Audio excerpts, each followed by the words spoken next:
Cześć, Peter z tej strony. Dzisiaj zabieram Was na sentymentalną podróż do przeszłości. Będzie to podróż rowerowa, która wydarzyła się bardzo, bardzo dawno temu. Ta przygoda wydarzyła się w 1999 roku, latem, kiedy jeszcze nikt nie słyszał o gravelach, smartfonach, elektrykach, czy tym bardziej o COVID-zie. No byliśmy takim pokoleniem, które bardzo chciało wszystko zobaczyć. No niestety nie było czasami kasy, ale za to byliśmy zaradni i mieliśmy fantazję. Jak to się skończyło? Zapraszam. Plan był taki, że jedziemy na Węgry w stronę Budapesztu. Mieliśmy w zasadzie kartki z mapami, takimi wyrwanymi z atlasu samochodowego i to miało nam wystarczyć. No nie mieliśmy żadnego ani GPS-u, no nic, po prostu jechaliśmy właśnie z czymś takim. No nie mieliśmy w ogóle doświadczenia w takich wyprawach rowerowych, bo nigdy wcześniej nie jechaliśmy na takie, więc nasz bagaż był dość prosty i ubogi. Od Tomka mieliśmy takie dwa plecaki, takie same niebiesko-czerwone, z poliestru czy czego tam. Miały takie ramionczka, które się tak wrzynały potem w ramiona przy takim ciężarze, że no szok, nie? Jedynym plusem tych plecaków była ich pojemność chyba. Nie? Do tych plecaków naładowaliśmy tam parę zupek, takich instant, grzałkę, żeby mieć trochę kawy, ciuchy na przebranie, jakąś tam bieliznę. No i przede wszystkim maść. Nie wiem, kto ją wymyślił, taką bengaj. Ona jest dosyć specyficznie miała zapach. No nie powiedziałbym, że śmierdziała. Ja do tej pory gdzieś jak czuję to przypominała mi się ta wyprawa. Nasz pierwszy dzień zaczął się od tego, że podjechaliśmy sobie na dworzec kolejowy w Tychach. Stamtąd pojechaliśmy żółto-niebieskim pociągiem, tak zwanym kiblem do Żywca.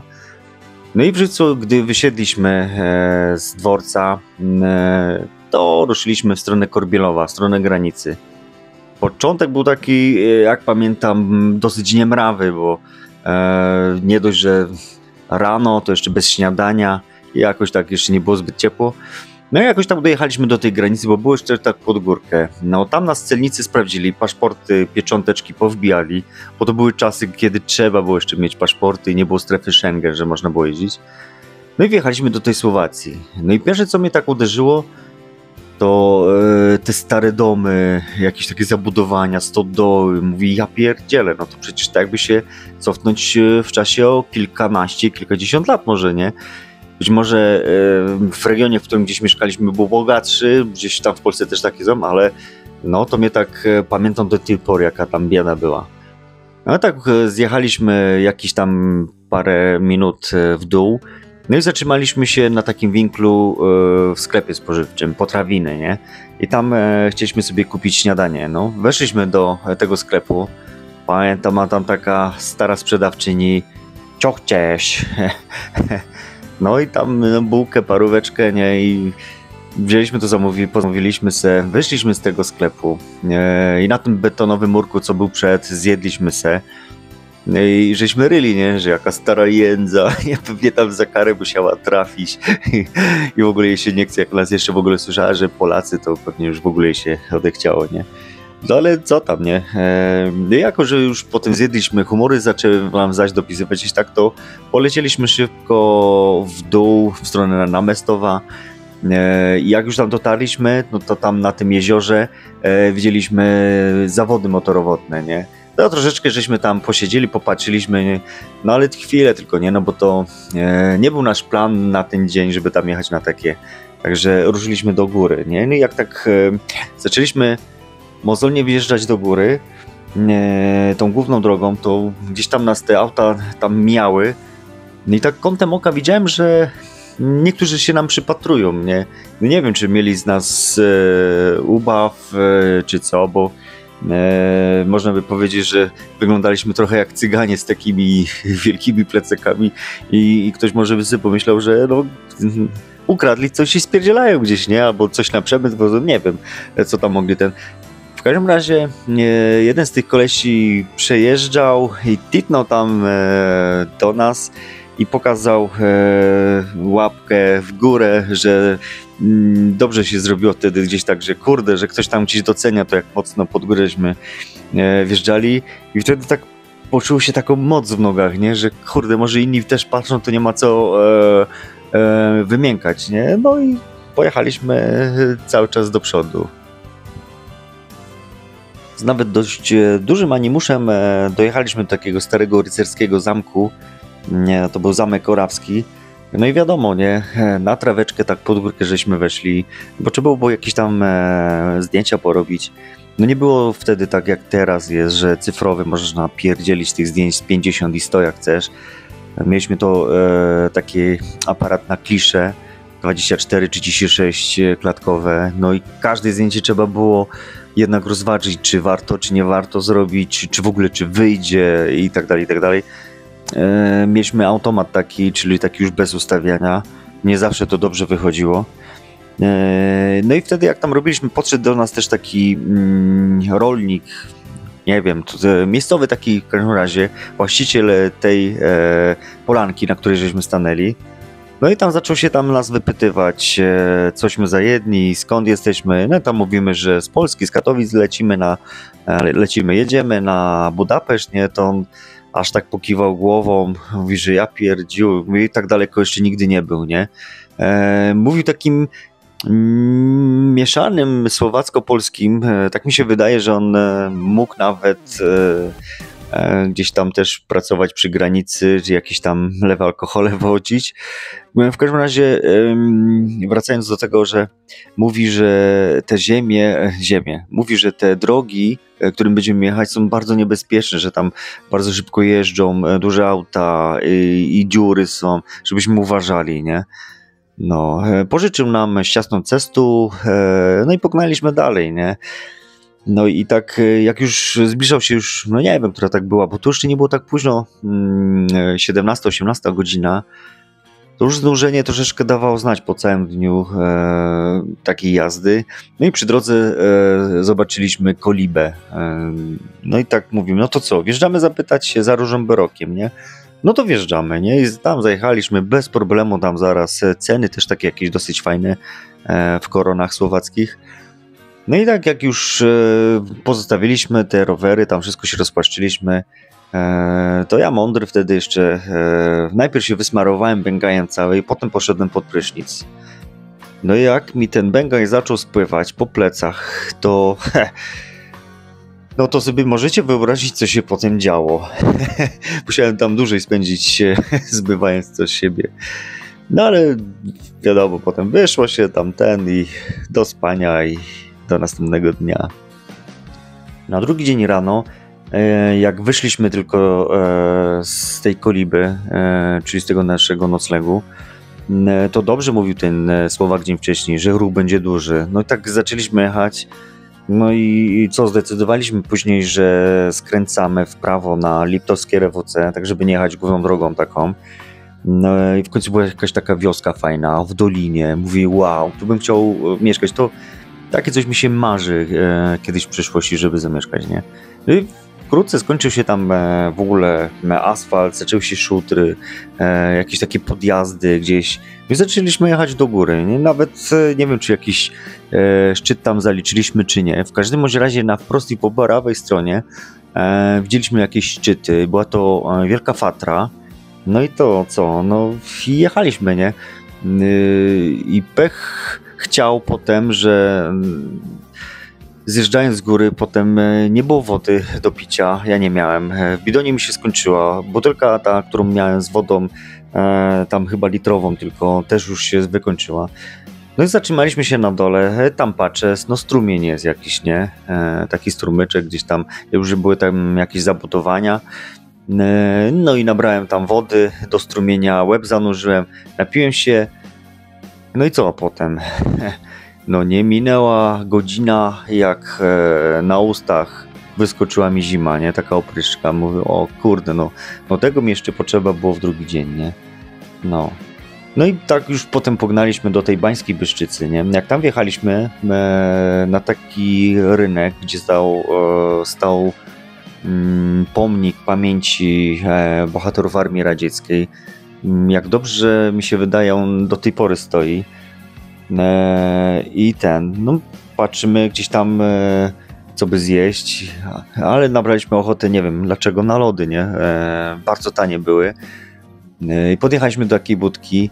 Ja mówię, 6 lodów poproszę, nie? Ten sprzedawca wychyli się z tej budki i tak pyta się, czy sobie żartuje, czy co, nie? A mówię, no nie no, 6 lodów, nie? A to co, mam do kufla ci to nawalić, czy co, nie? Tam po swojemu, nie? No, tam mówię, no do wafli mi daj, nie? A on, ale kto tyle gałek jada, nie? No mówię, ja tyle chcę gałek, nie? No i co, no dał mi, nie? No po tych lodach, no trzymały, jak wiadomo, to węgle trochę, nie chciało się potem gdzieś tam zjeść, nie? Potem żeśmy jedli.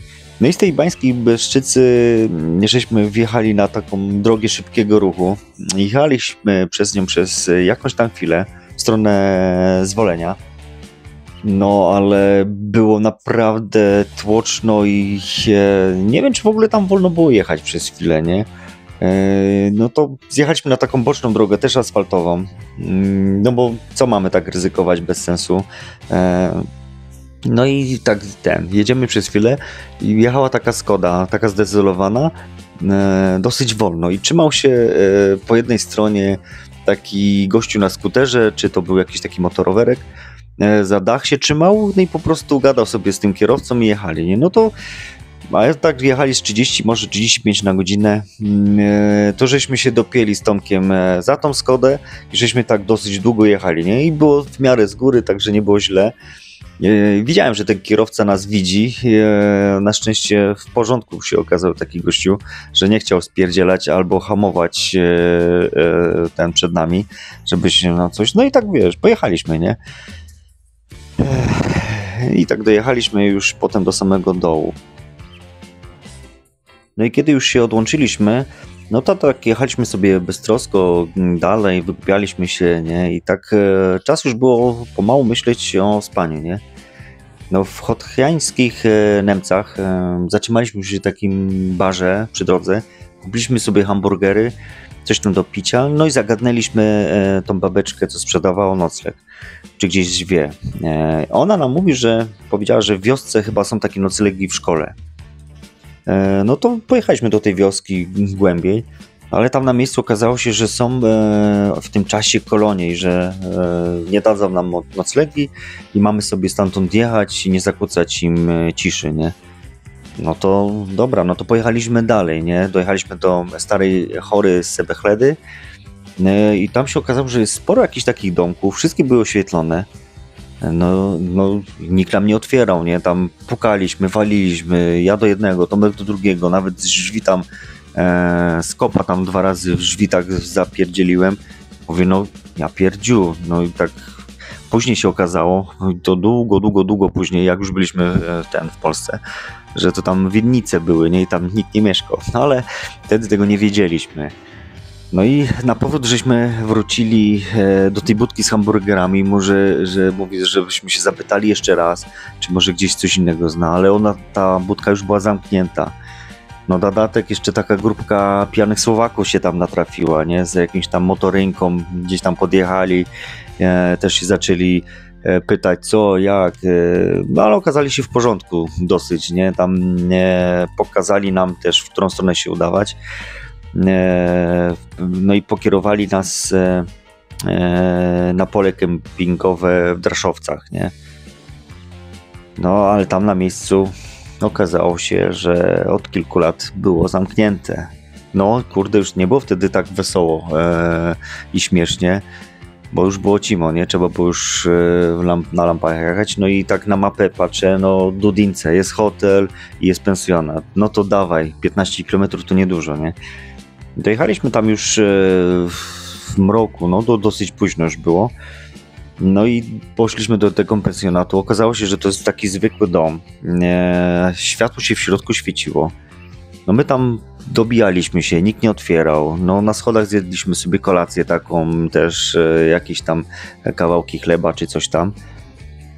Zaś żeśmy pukali, no i nic, zero odzewu. Więc podjechaliśmy sobie do tego hotelu, który był przy drodze. Mówimy, no drogo może być hotel Pramen.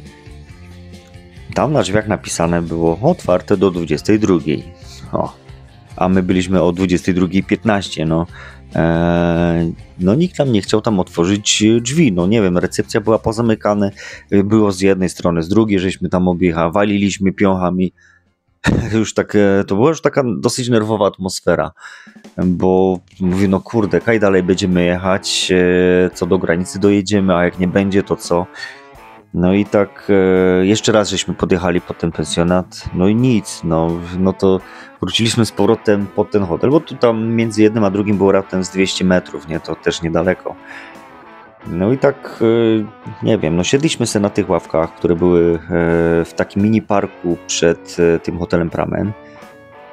Posiedzieliśmy, potem się położyliśmy na tych ławkach. No i usnęliśmy, nie? Tyle, że zimno gdzieś tak było, to co to za spanie, nie? Na takiej ławce. I około 2:00 w nocy, gdzieś tak, Tomek mnie tam szarpie, że wstajemy i musimy jechać. Nie? Bo policja tu się cały czas kręci, jeżdżą i zaraz nas gdzieś tam wyłapią i nie wiadomo, co potem się będzie działo, nie? No i tak ja mówię, że no nie mam ochoty jechać.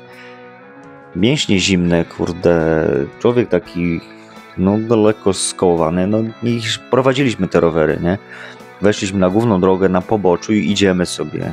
Za chwilę widzimy za nami światło, tak pomalutku, podjeżdża jak w takich amerykańskich filmach i buja, tak wiesz, patrzą na nas ci gliniarze, ale nic nie powiedzieli, nie zatrzymali nas, nie zaczepili, zawrócili, pojechali sobie, nie?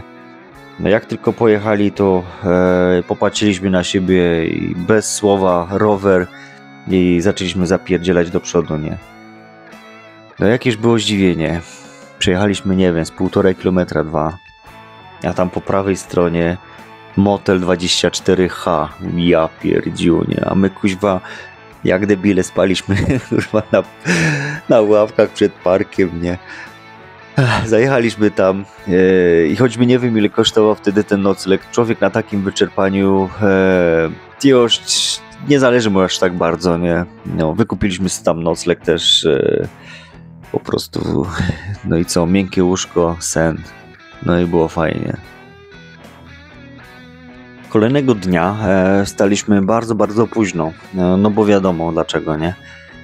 I po zjedzeniu jakiegoś tam gorącego kubka ruszyliśmy w stronę granicy w Szachach i tak dosyć szybko, aby nadrobić czas, no ale to było bez sensu, no bo człowiek się tylko zmęczy, nic nie zobaczy, a nie taki był cel, nie, tej naszej podróży rowerowej. No i tak po przekroczeniu granicy, celnicy też tam nie mieli do nas żadnych specjalnych wrażeń ani życzeń, pojechaliśmy w stronę Czarnej Puszty. Bo myśleliśmy, że to jest ta słynna puszta. Ale co się kurwa okazało? Że to jakiś normalnie park narodowy, a nie puszta ta prawdziwa. Dobrze, że chociaż było po jakimś takim Armagedonie, nie, załamaniu pogodowym. Przez to było ciekawie, nie? Tu była gdzieś urwana droga, tu gdzieś mostki pourywane, przez rzekę trzeba było się przeprawiać. Dosyć ciekawie, nie?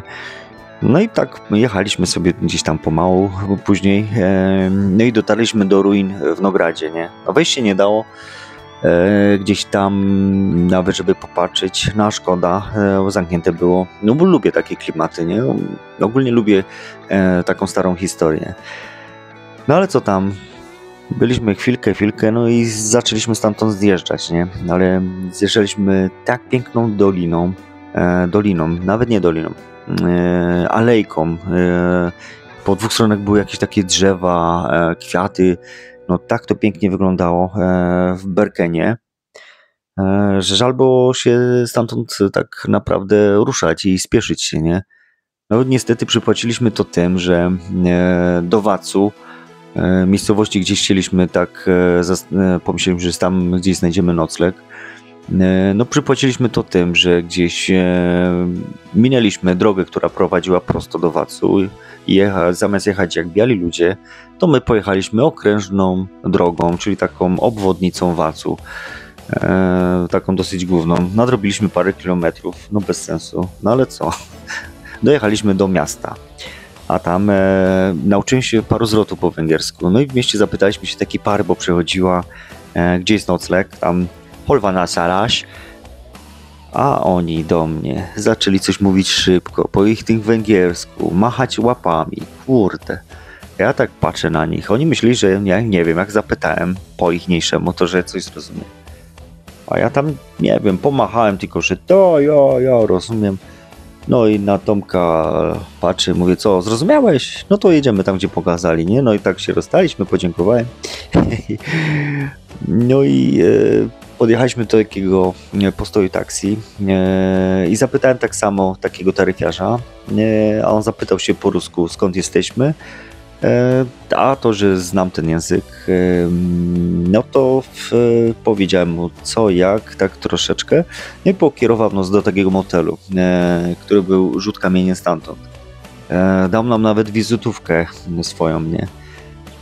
No i to już była taka ulga, że mieliśmy jakiś taki zaczep. I zaczepiliśmy się tam do tego motelu. Oczywiście nie było problemu, zapłaciliśmy. I tak kukam przez okno i patrzę, bo wydawało mi się, że słyszę polską mowę, nie? I tam jakiś Polak w takiej budce telefonicznej, coś tam wydziera się, nie? No to ja też za chwilę ubrałem się jeszcze nie ten i poleciałem do tej budki telefonicznej. Miałem jakieś tam żetoniki, no i wykręciłem numer do domu, nie? Do rodziców, powiedzieć im, gdzie jesteśmy, nie? No, jakoś tak nie martwili się o mnie aż tak bardzo. No wiedzieli, że jak mi coś do głowy strzeli i będę chciał coś zrobić, no to po prostu to zrobię, nie? No, nie mieli ze mną łatwo, no niestety. Bo wiedzieli, żebym dojechał cały do domu i tyle, nie? No i tak się zakończył ten dzień.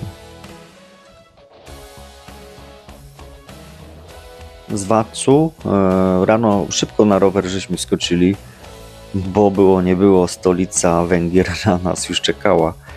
No ruszyliśmy i tak pojechaliśmy główną drogą, potem odbiliśmy, żeby nie jechać tam tą długą drogą. Tu gdzieś pogubiliśmy się do jakiejś wioski, żeśmy tam wjechali. No i tam po drodze stała jakaś taka podziemna knajpa, nie? Weszliśmy tam, zamówiliśmy sobie po hamburgerze, ja sobie piwko jeszcze do tego wziąłem. No jednak wszyscy się tak na nas jakoś dziwnie patrzyli. Nie wiem, może myśleli, żeśmy są Ruscy. No tak szybko żeśmy się stamtąd zawinęli, nie? Bo nie chcieliśmy tam gdzieś nie wiadomo co robić. No i zaczęliśmy jechać i zatrzymaliśmy się dopiero przed znakiem Budapeszt, ten główny tutaj. No i przed nami taka droga ekspresowa, a my nie mieliśmy ochoty już zawracać i szukać jakichś takich dogodniejszych dróg, nie? No to więc popatrzyliśmy, czy nic się nie dzieje, ruszyliśmy szybko, naprawdę, bardzo, bardzo szybko. No i po kilku minutach wjechaliśmy w tereny zamieszkałe, nie? No, nie chcieliśmy dostać jakiegoś bezsensownego mandatu wtedy, nie? Jeszcze weź się z nim dogadaj, nie? Jakby ci tam coś tam zaczął mówić, no to co ja bym wyszukanych zwrotów bym mówił, nie, no tam wiadomo. No i co? Chcieliśmy sobie podjechać metrem albo pojeździć metrem. No i zapytaliśmy, gdzie jest metro, jakichś tam przechodniów. No i jedni tam nam pokazali palcem, żeby jechać tam i tak dojechaliśmy do metra. Ale nie był to jakiś taki dworzec metra, tylko taki duży budynek jak sklep, wtedy patrzymy. No i tak były tam takie bramki ze stróżami, a stróże w ogóle gdzieś tam nie patrzyli na nas, no i cyk, my sobie przejechaliśmy obok i dojechaliśmy do tego jebitnego budynku, do największych wrót, które tam były i tam zaglądamy. Kurde, to przecież to jest jakiś magazyn albo taki sklep w stylu Makro Kieszonkery, Selgros. Mówię, no tu na pewno metro nie jeździ, nie? No i co? No wypieprzaliśmy stamtąd zaraz, nie? I wyjechaliśmy stamtąd i polecieliśmy do ścisłego centrum, nie? I żeśmy ryli. Ale u nich metro podziemne tak samo się nazywa jak właśnie taka nazwa firmy takiej tej spożywczej, nie? No i nie wiem, co tamten chciał nam powiedzieć. W każdym razie, jak dojechaliśmy do takiej stacji, chcieliśmy sobie zjechać, to tam niestety rowerów wprowadzać nie wolno było. No to co nam zostało? Pojeździć po mieście i poszukać jakichś takich ciekawostek, nie? Jak już też się tak gdzieś tam pojeździliśmy, pozwiedzaliśmy, no to i dworzec też żeśmy obejrzeli, ten główny, taki słynny, gdzieś na filmach czasami gdzieś jest, no to zaczęliśmy szukać jakiegoś noclegu taniego w Budapeszcie. Jest to jednak bardzo duże wyzwanie, dlatego że jak to stolica, wszystko jest bardzo, bardzo drogie, nie? No i te ceny naprawdę przekraczały nasz budżet i to dosyć mocno, nie? No i tak z mapy wyczytałem, że blisko tego toru Formuły 1 Hungaroring jest pole kempingowe. No to tam ruszyliśmy. Ale tak pomyśleliśmy, nawet pogadaliśmy, że gdyby nie było miejsc, to wrócimy na powrót na ten dworzec centralny i tam się przekimamy do jutra, nie?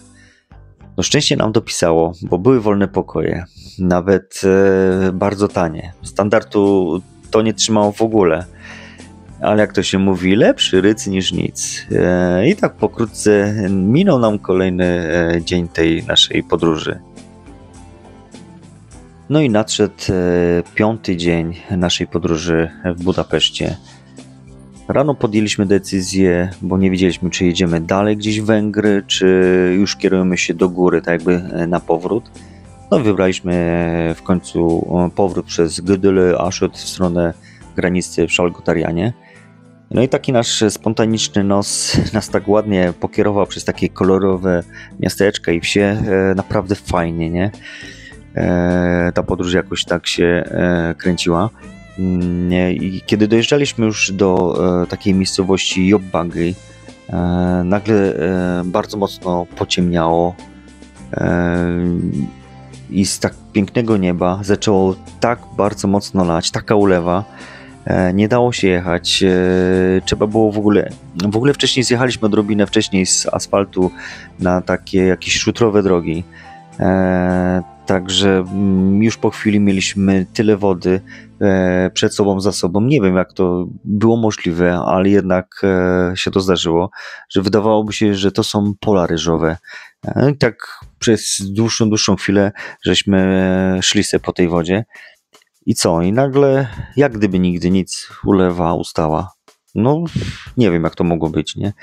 No i tam za chwilę gdzieś na jakimś takim podrzędnym dworcu kolejowym, bo to taki jakiś malutki był, siedliśmy sobie w środku, zaczęliśmy się przebierać, nie? No i tam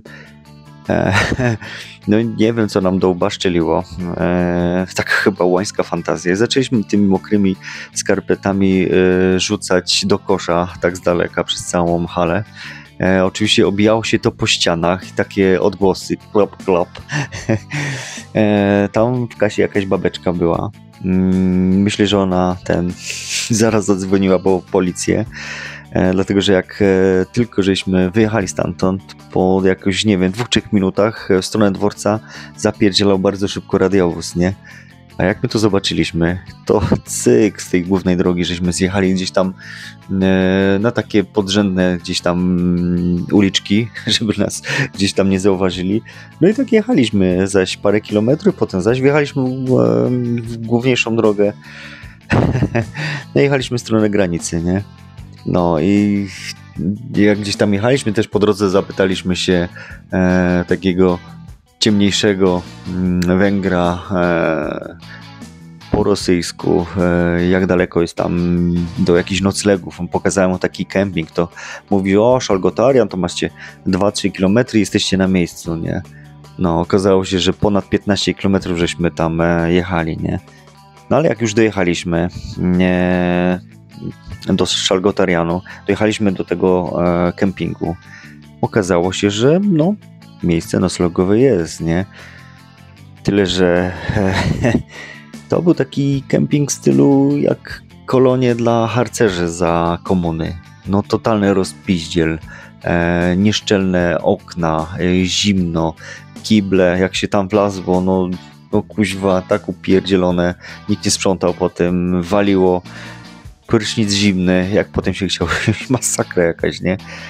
Ale łóżka były, było na czym spać, także dobrze, nie? Zostawiliśmy te rowery, poszliśmy na miasto do knajpki, nie? Tam nawet żeśmy z Tomkiem bilarda zagrali partyjkę. Ja się napiłem ichniejszego wina tutejszego. No, tego było mi potrzeba.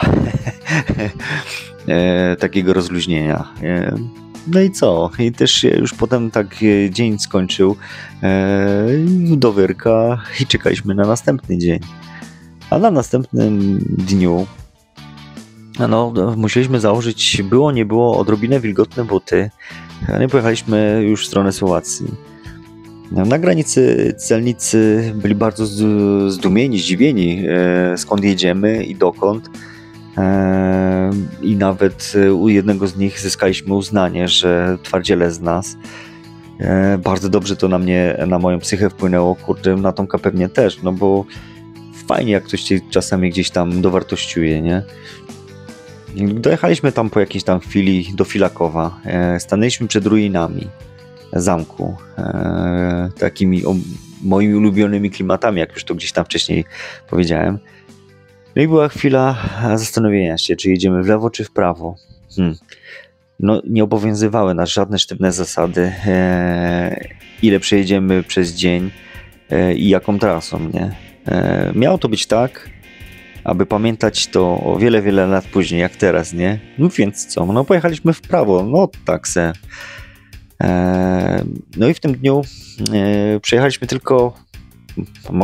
albo aż 84 km, bo czuliśmy już troszeczkę takie zmęczenie materiałem, nie? No wilgotne ciuchy odrobinę i tak jakoś znaleźliśmy się w hotelu Gemer w Tornali.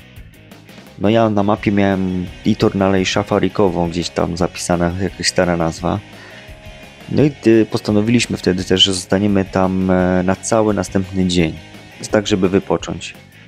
No i rowery żeśmy zostawili w tym naszym pokoju, a my poszliśmy się tam pobujać po mieście, nie? To miasto było chyba zamieszkałe przez większą ludność cygańską, bo tak to wyglądało.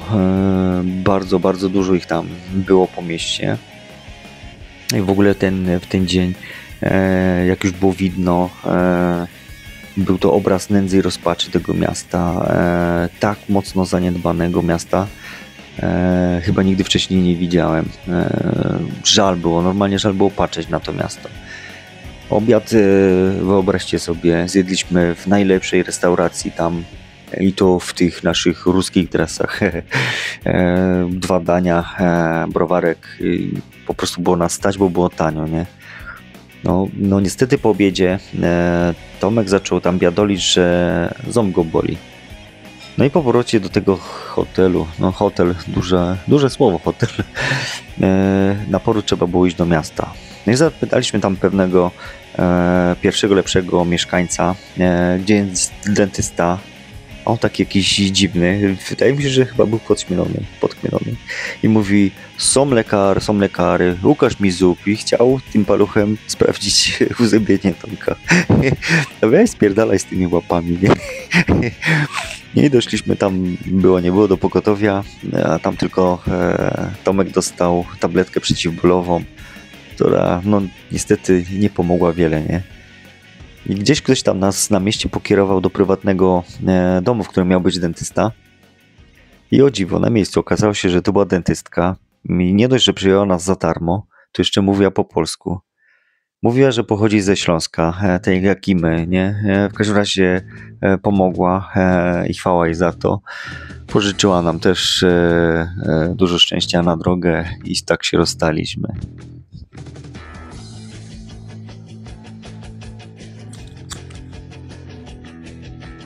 Tornali, czyli z tego bardzo dziwnego miasta, bardzo szybki wypad żeśmy z rano zrobili. Na szczęście w pełni zregenerowani. Pognaliśmy na Rożnawę, a tuż za nią pojechaliśmy główną drogą, ale tak była dosyć zatłoczona, że zjechaliśmy w Gemerskiej Polomie na drogę 533. Wtedy nie wiedzieliśmy, co to za droga. Teraz już wiem, że jest to jedna z lepszych tras motocyklowych na Słowacji. Taka droga 1000 zakrętów. Może ma z 50 km, coś koło tego. No i zjazd naprawdę był bardzo, bardzo hardkorowy, nie? Taki czad, nie? Ktoś tam w pewnym momencie w ogóle gdzieś tam trąbił, coś tam pokazywał na nas, bo zapierdzielaliśmy jako szołomy, bez kasków gdzieś tam ten. No ale co, no. Raz się żyje, nie? Wtedy. No i tak zjechaliśmy do Spiskiej Nowej Wsi, z takiej fajnej mieścinki. Stąd pochodzi bramkarz hokejowy, były bramkarz GKS-u Tychy. No i tak, po kolejnym bardzo tanim w Słowacji obiedzie, gdzie tam byliśmy, rura w stronę Kierzmarku, bo nie chcieliśmy na Poprad cisnąć. Po drodze, jak już się zaczęło ściemniać, to tak patrząc na mapie, to mówimy, kurde, w Wyrbowie coś powinno być, nie? Bo są tanterny. Może będzie jakieś spanie. No i wyjechaliśmy tam już, nie wiem, było już koło 19 i od razu wbiliśmy na ten ośrodek wód termalnych. Ale tam wejście płatne i można skorzystać, ale tylko tak, żeby sobie tam popluskać się i brak noclegów dla jednodniowych, dla takich jak my, nie? Gdzieś tam na rowerach. No kurde, tak no bez sensu, nie? Ale musieliśmy jechać dalej, nie? No i tam po chwili patrzymy na jednej z chałup, pisze Zimmerfrei. No to pukamy. Otworzyła nam taka kobitka, ale jak się dowiedziała, że na jeden nocleg, to zaczęła biadolić, że to jej się nie opłaca, bo trzeba prać, sprzątać i w ogóle co to jest, nie? No to dobra, nie? Pojechaliśmy dalej. W następnym, który był obok, to samo, nie? Mówiło, o kurde, nie? Czyżby znowu miała się taka historia powtórzyć jak drugiego dnia? Kurde, tak jakoś nie uśmiechało mi się, nie? Bo to w tym roku jakoś, nie wiem, odczuwał się, że trochę zimniej jest, nie?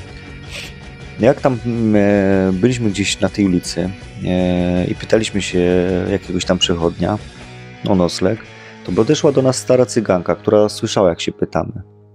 Zaczepiła nas i mówi, że zaprowadzi nas tam, gdzie nas ktoś przenocuje i że są tam nasi. Patrzymy, kurde, cyganka, nie? I tak Tomek chyba nie bardzo chciał, no ja chyba nie wiem, mam troszeczkę więcej wiary w ludzi i tak zaufaliśmy jej, albo ja jej zaufałem. Chociaż w głowie przyszło mi, że być może jest to jakaś podpucha i nie wiadomo co będzie, ale nie wiem. Coś mi podpowiadało, że damy radę, nie? No i podprowadziła nas do takiego domu. Można powiedzieć, że to była taka ruina dosyć rozpierdzielona. Otworzył nam taki Andrew go nazywali. O dziwo, biały Słowak. Rzekł nam, że spoko, że możemy się przespać tam bardzo, bardzo tanio. Weszliśmy tak dosyć podejrzliwie. No ale za chwilę zjawili się tam tacy Polacy imprezowicze. Jak dobrze kojarzę, oni byli z Siewierza, Zawiercia, czy z Myszkowa. No to wtedy mi trochę ulżyło, nie? Że jednak to nie jest jakieś tam cygańskie obozowisko, że nas tam zaraz gdzieś tam uwięzią. Andrzej nam dał taki pokój z 3 telewizorami w środku i z pełną lodówką, nie? I mówi, bierzcie sobie do żarcia co chcecie, nie? Zjedźcie sobie tak, żebyście byli głodni. No gościna jak marzenie. No jak tu nie wypić takiego brudzia z Andrew, nie? No, cyganka oczywiście chwilę wcześniej się gdzieś rozpłynęła. Nawet nie zdążyliśmy jej podziękować za to, nie? No rano, jak wstaliśmy, ja od razu wyleciałem do okna, patrzę, rowery stoją, no to już ulżyło mi dosyć mocno. No i tak trochę gadki z tymi Polakami. Tam przy stole było chociaż taka niemrawa, bo oni oczywiście gdzieś z jakiejś tam imprezy wrócili w nocy. Andrzej też już wychodził szybko, bo mówi, że idzie do pracy. Chociaż ja pamiętam, mówi, że boli go głowa. Chatę zostawił tym Polakom pod opieką. Ponoć nie byli tam pierwszy ani drugi raz, czyli znali się na tyle, nie?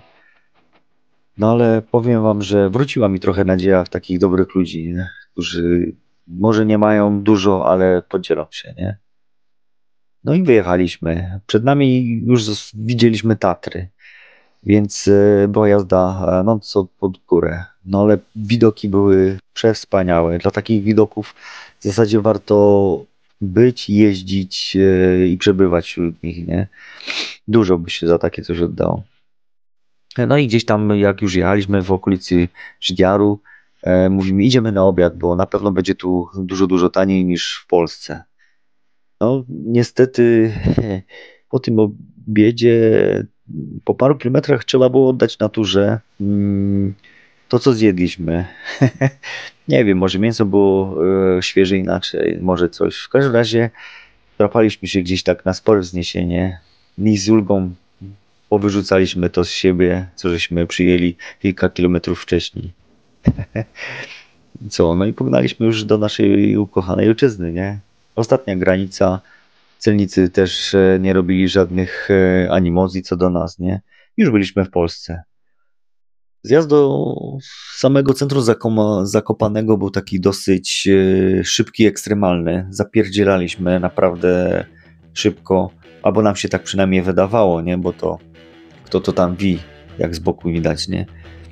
No i co? Wjechaliśmy do Zakopanego. Poszwędaliśmy się trochę, czy to po Krupówkach, czy podjechaliśmy pod Skocznie. Tam pojeździliśmy trochę. Zapytaliśmy się o nocleg tu i tam. Ceny wypierdalały nas z butów. No, nie mogę tego ładnie ubrać słowa. Chyba było drożej niż w Budapeszcie, w hotelu. No ale tak akurat wtedy było.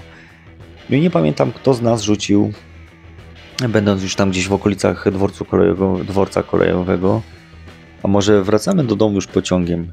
I tak przejechaliśmy tyle i w ogóle zajebiście było. No za chwilę mieliśmy bilety i siedzieliśmy już w takim przedziale towarowym, no też takim zwykłym pociągówki, tak zwanym kiblu. Siedliśmy i tam za chwilę żeśmy już drzymali komara, nie? Obudził nas konduktor, który szedł sprawdzić bilety. Do tej pory się śmieję, bo szybko cofnął się do drzwi tamtych wyjściowych, jak udawaliśmy bilety. No, mieliśmy zdjęte buty, skarpetki, przepocone pewnie ubranie, wszystko. Nawaliło od nas jak od bezdomnych żuli. Jak żeśmy sobie to uświadomili po chwili, to żeśmy tak darli łacha z tego, to już chyba do samego końca, nie? No śmiesznie, jeszcze gdzieś tam mieliśmy przesiadkę w Trzebini, że trzeba było zaczekać z godzinkę. Natomiast jak już dojechaliśmy do Tychów, to bo to z samego rana żeśmy dojechali, no bo to tak z przesiadkami tu i tu, gdzieś tam, to tak triumfalnie żeśmy wjechali pod nasz blok bardzo wcześnie rano. Siedliśmy na chwilę przy naszej ławce, tej naszej ulubionej. No i co, udało się, żeśmy się trochę pocieszyli. Wtedy też tak postanowiliśmy powtórzyć to samo za rok, ale nie wiedząc jeszcze dokąd chcemy się wybrać, do jakiego kraju. W każdym razie naprawdę było zajebiście.